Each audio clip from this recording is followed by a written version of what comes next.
Ako primjećujete da vam biljke nestaju preko noći, vrlo je moguće da su puževi odgovorni za to. Ovi tihi noćni štetnici hrane se lišćem, stabiljkama i plodovima, a najviše vole mlade i nježne sadnice. Šteta koju ostavljaju može biti velika, posebno ako se na vrijeme ne reagira. Vlažno i toplo vrijeme dodatno im pogoduje, pa se njihova brojnost brzo povećava.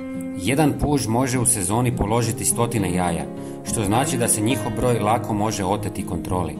Kako vaš trud u vrtu ne bi bio uzaludan, u nastavku ćemo pokazati nekoliko učinkovitih i potpuno prirodnih načina kako ih se riješiti. Prva i najjednostavnija metoda je upotreba drvenog pepela. Sitne čestice pepela djeluju abrazivno i neugodno na mekano tijelo puža. Kad dođu u dodir s njim, puževi osjećaju nelagodu i često se povlači iz tog područja. Pepeo jednostavno pospite po vrtu, posebno oko biljaka koje želite zaštititi.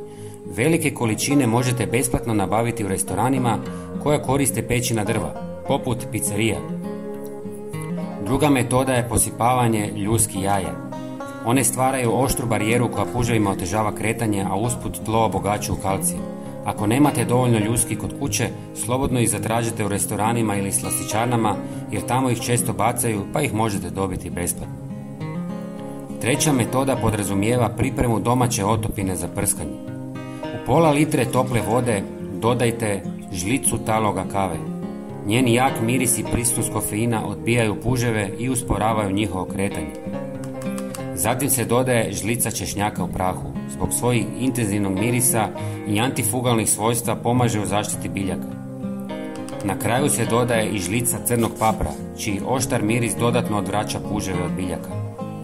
Dobro promiješajte sve sastojke i ostavite da odstoji nekoliko sati.